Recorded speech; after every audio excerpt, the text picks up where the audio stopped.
We've invited Mr. Frank Rose to be our next speaker. For those of you who have been to the conference before, you'll recognize that he has participated as well. He currently serves as the Assistant Secretary of State for Arms Control, Verification, and Compliance. In this position, he's responsible for advising the Secretary of State on a wide variety of arms control, strategic policy, verification, and compliance issues.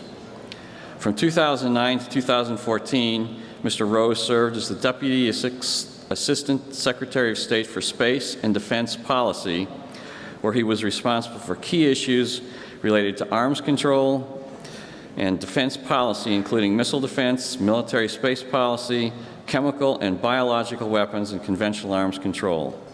He also served as the U.S. representative to the United Nations group of governmental experts on space transparency and confidence-building measures. He has been both a vocal supporter of responsible norms of behavior in space and pointing out potential irresponsible behavior. Please join me in welcoming Mr. Frank Rose.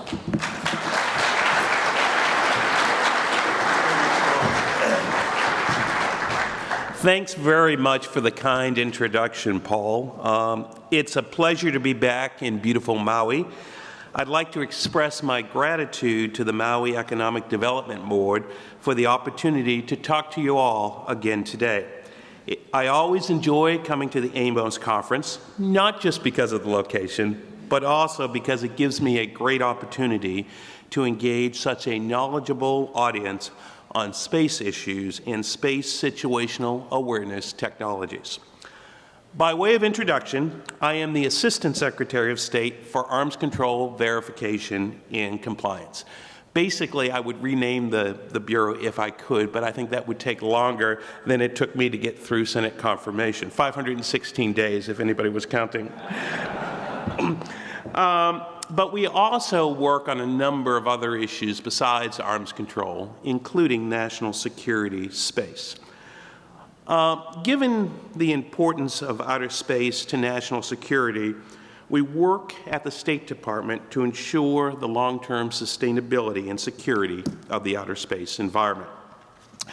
As this audience is well aware, the outer space environment is very complex and competitive, with over 60 nations and numerous government consortia, scientific and commercial firms accessing and operating satellites for countless economic, scientific, educational, and social purposes. This situation has elevated international space systems and activities to a global scale. That is, they are of benefit not only to their immediate users, owners and operators, but also to the global economy and the security environment, as well as individual nations and societies. In this dynamic environment, how do we address the challenges associated with orbital congestion, collision avoidance, and responsible and peaceful behavior in space? Today, I would like to discuss the steps the United States is taking diplomatically in concert with international partners to address these challenges. As part of this, I want to discuss how space situational awareness, or SSA, is a critical component of how we address these challenges. Many have observed that the space environment is becoming increasingly congested, contested, and competitive. I don't know how many times you've heard that today, but that's probably the 15th. With threats to vital space services increasing in the coming years as some nations pursue disruptive and destructive counter-space capabilities. As the United States and others have noted repeatedly for nearly a decade, the continued development by some nations of a variety of destructive counter-space capabilities represents a threat to all peacefaring space nations. As Director of National Intelligence James Clapper said in his congressional testimony last February, quote, "Threats to U.S. space systems and services will increase during 2015 and beyond as potential adversaries pursue disruptive and destructive counter-space capabilities. Chinese and Russian military leaders understand the unique information advantages afforded by space systems and services and are developing capabilities to deny access in a conflict." End quote. The 2010 U.S. National Space Policy makes it clear that it is not in the interest of anyone for armed conflict to extend into space. Furthermore, the policy states that purposeful interference with space systems, including supporting infrastructure, will be considered an infringement of a nation's rights. It is not in the international community's interest to engage in a space weapons arms race.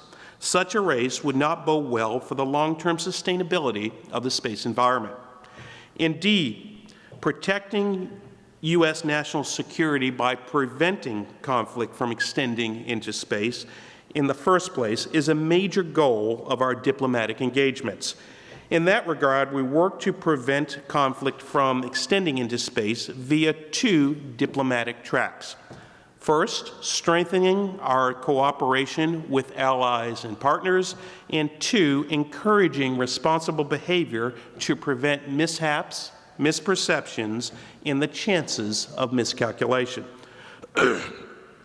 First, we use diplomacy to gain the support of our allies and friends, both to enhance our diplomatic efforts and also to enhance the resiliency of U.S. space systems. We have established numerous space security dialogues and partnerships with our allies and partners around the world. We currently have 15 dialogues around the world. These dialogues help us explain to our understanding of the collective threats, as well as our diplomatic and national security goals. Such dialogues help solidify mutual efforts more efficiently and effectively accomplish mutual goals.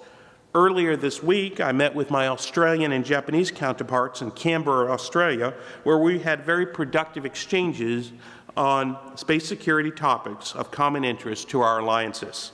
Furthermore, our department's leadership has also carried our message in numerous bilateral and multilateral dialogues. Diplomacy helps prepare the way for closer military-to-military cooperation and allied investment in capabilities compatible with U.S. systems. We work very closely with our interagency colleagues in the Department of Defense and elsewhere to make sure our efforts are synchronized so that investments by our allies and friends can contribute to strengthening the resilience of our mutual space architectures and space mission assurance. The resulting deterrent effect created by such a web of integrated capabilities is greater than the sum of its individual parts. Of course, a key element of that interagency cooperation with DoD lies in space situational awareness, particularly in SSA information sharing agreements with our foreign partners. To date, the United States has signed 11 SSA sharing agreements and arrangements with national governments and international government organizations and 49 with commercial entities. The latest sharing agreement was signed with Israel on April 19th of this year. International cooperation on SSA is very important as international partnerships bring resources, capabilities, and geographical advantages.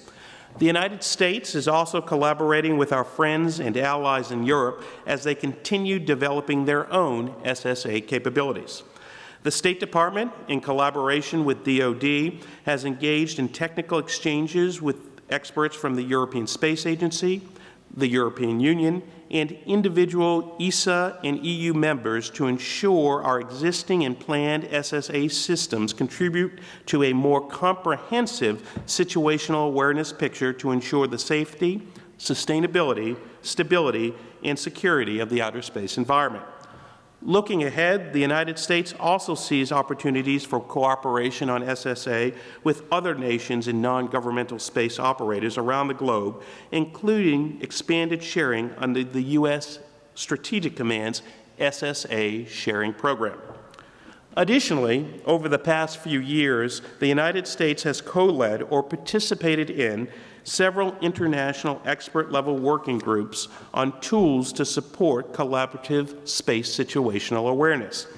And in the Working Group on Long-Term Sustainability of Outer Space Activities of the UN Committee on Peaceful Uses of Outer Space, SSA-related guidelines call for promoting techniques and investigation of new methods to improve the accuracy of orbital data for spaceflight safety, performing conjunction assessments during orbital phases of controlled flight, and promoting the use of common, internationally recognized standards when sharing orbital information on space objects.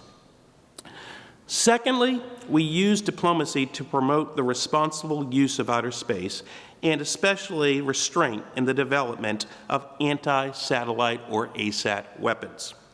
Responding both privately and publicly to tests of ASAT systems is a critical component of our diplomatic strategy. For example, following China's destructive ASAT test in 2007, China faced tremendous diplomatic pressure from the international community. We have not seen a destructive ASAT test since then, although China did conduct a non-destructive test of this system in July of 2014.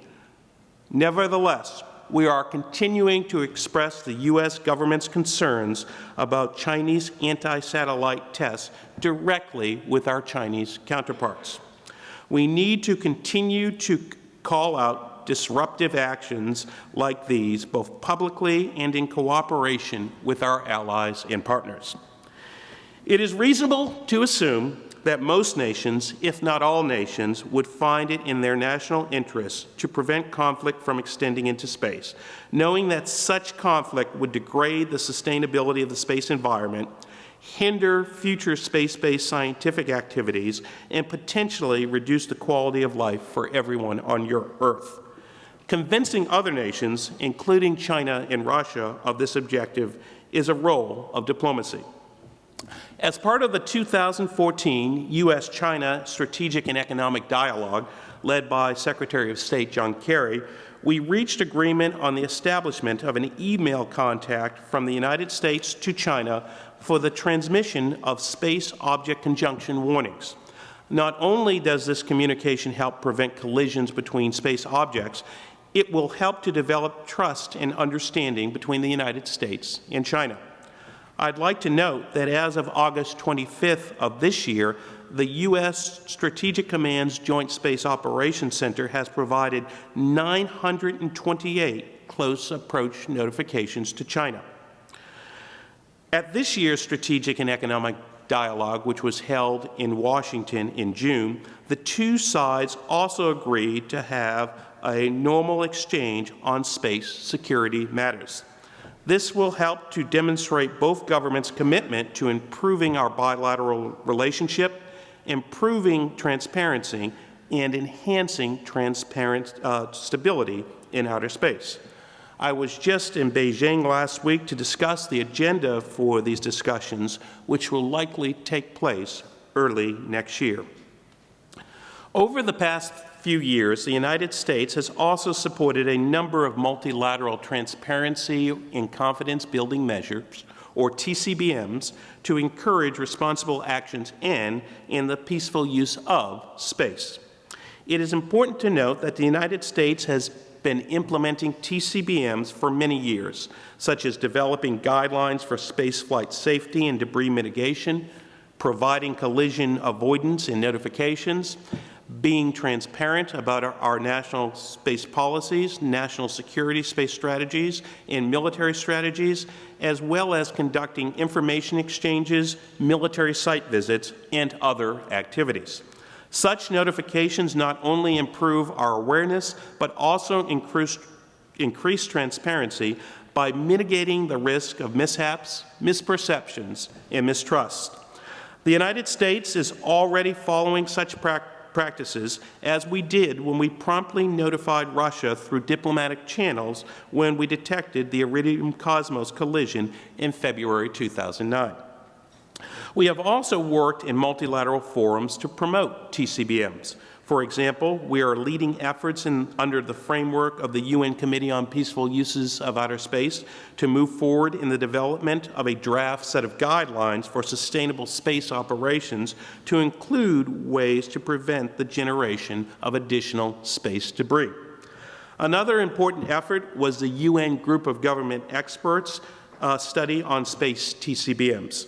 The 2013 Consensus GGE report noted that exchanges of information through bilateral, regional, and multilateral mechanisms are intended to serve as a regular and routine opportunities for states to describe their current and planned activities. Furthermore, the report suggested that a UN interagency mechanism could provide a useful platform for the promotion and effective implementation of space TBMs. Over the past 2 years, we have worked within the UN system to encourage implementation of the report's recommendations, including joining Russia and China to co-sponsor 2 UN General Assembly resolutions recommending states consider the GGE report's recommendations.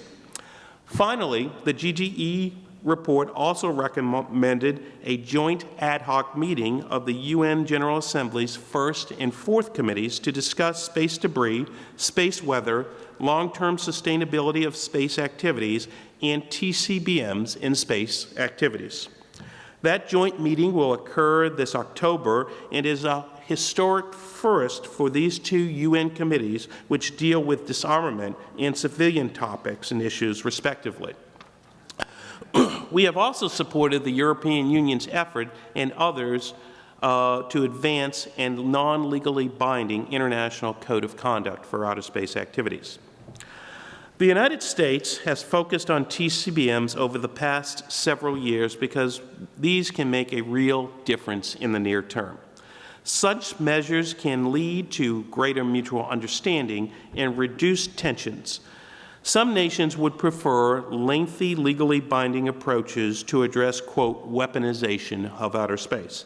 However, these approaches may omit the inclusion of critical threats to space-based systems such as ground-launch anti-satellite weapons and may not also include key verification mechanisms. You may be aware that Russia and China have proposed what they call the Prevention of Placement of Weapons in Outer Space Treaty, the PPWT. And the United States has a number of key problems with the treaty. First, it's not verifiable, and the Russians and Chinese thoroughly agree that it's not verifiable with the current set of technologies available today. Secondly, it does not define what a weapon in outer space is. Thirdly, it's totally silent on the issue of terrestrial-based anti-satellite weapons, like the one that China developed and tested in 2007 and again in 2014. Now, as I mentioned before, while we have concerns about what China and Russia are doing with the development of ASAT capabilities, and we have serious concerns about their diplomatic proposals, we're also prepared to work with Russia and China when it's in our mutual interest. And one of those mutual interests is preventing the spread of debris in outer space. And I think we have taken a pragmatic approach to both Russia and China. For example, up until about a year ago, we had a very robust space security dialogue with Russia on these issues, and we were able to address a number of very important things in that dialogue. In particular, that bilateral dialogue that we had with Russia laid the foundation for a successful outcome of the UN Group of Government Experts in 2013. And with China, we're slowly but surely making some progress. I mentioned the expedited way we are getting conjunction notifications to China. Furthermore, we will have our first civil space dialogue with China this year, and hopefully early next year, we will have our first set of space security talks. So, though we have concerns about what Russia and China are doing, we are prepared to work with them when it's in our mutual interests. So, let me conclude by making a few points. If conflict extends into space, the right to explore and use space for peaceful purposes would be threatened. The goal of our diplomacy is to prevent conflict from extending into space in the first place. Space situational awareness is a critical capability to help us achieve this goal. Diplomacy can help strengthen U.S. and allied cooperation in responses to threats to the outer space environment, as well as help prevent mishaps, misperceptions, and mistrust among nations. These two diplomatic objectives, supported by other instruments of U.S. national security and the support of our allies and friends, should contribute to persuading any potential adversary that attacking the United States in space would not be in its best interest. Thank you very much for your time and attention.